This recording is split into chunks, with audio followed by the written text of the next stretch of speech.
is Catherine Gonzalez, and today I will be speaking on the author August Wilson. August Wilson's original name is Frederick August Kettle. August Wilson was born on April 27th, 1945 in Pittsburgh, Pennsylvania, U.S. And he died October 2nd, 2005 in Seattle, Washington. He was an American playwright, author of many plays, and each set had a different decade of the 20th century. About the African American life. He won many prizes, and for two of his plays, he had given one of the biggest prizes for Fences, and the other was piano lessons. August Wilson grew up in the Hill District of Pittsburgh. He lived in a poor neighborhood, which ended up becoming the setting for most of his plays. He lived with 5 siblings and was raised by his mother, Daisy Wilson. He was named after his father, Frederick August Kettle. His father had left them, and Daisy Wilson was remarried. And in the year of 1958, they all moved to the suburb of Pittsburgh that would be living there. And in the suburb Hazelwood, it was mostly white people.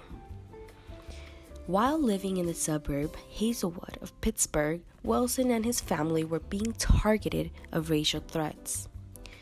August Wilson quit school at the age of 15. He quit right after he had been accused of plagiarizing a paper that he had turned in.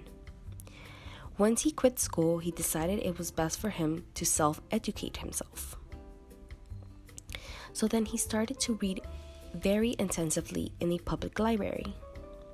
Wilson would also go back to the Hill District where he grew up to learn a little bit more from the residents and hear their backstories. Later on, he then changed his name from Kettle to Wilson.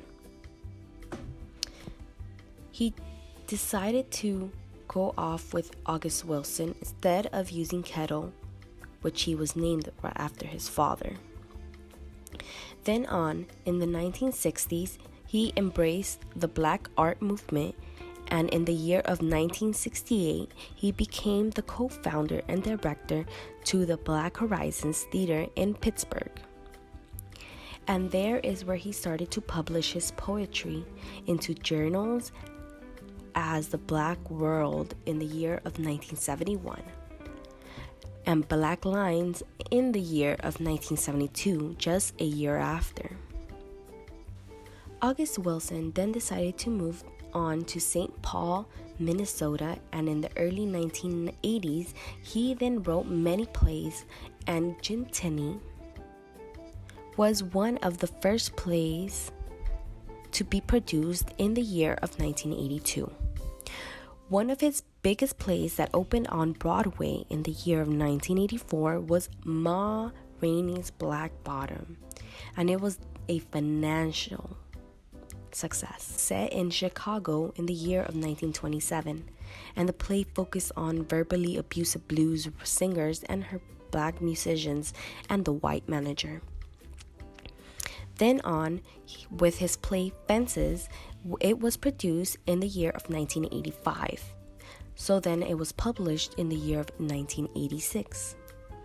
And it was focused on the conflict from a father and son in the year of 1950. Fences received a Tony Award for the best play, and the film adaptation was then released in 2016. Then Wilson made a record of the Black American experience and continued on with Joe Turner's Come and Gone, which was first produced in the year of 1986. Plays were about lives of the residents of the boarding house in the year of 1911, and the piano lesson was first produced in the year of 1987, but it was set in the year of 1930s.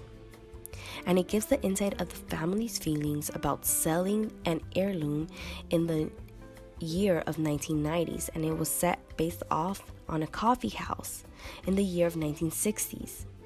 Another play, which was Seven Guitars, that was first produced, was in the year of 1995 as the seventh play of his series. And it was set on a group of friends who reunited in the year of 1948, but it had a death of the local blues guitarist. August Wilson then did a series of plays. King Hedley II was one of the first that was produced in the year of 1989.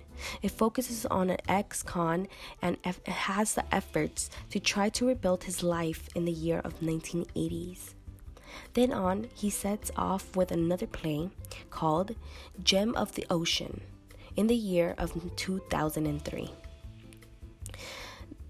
Gem of the Ocean sets off in the year of 1904 and focuses on Esther, which was a 287-year-old spiritual healer that he mentions in many of his previous plays, and a man who seeks for her help in the year of 2005.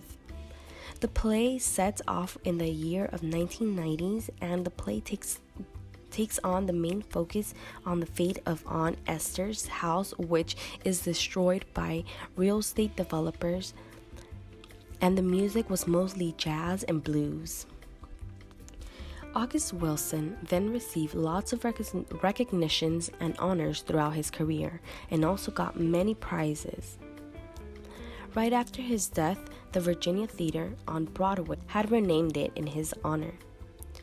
Therefore, it was named the August Wilson Center for African American Culture, and it opened up in the year of 2009 in Pittsburgh.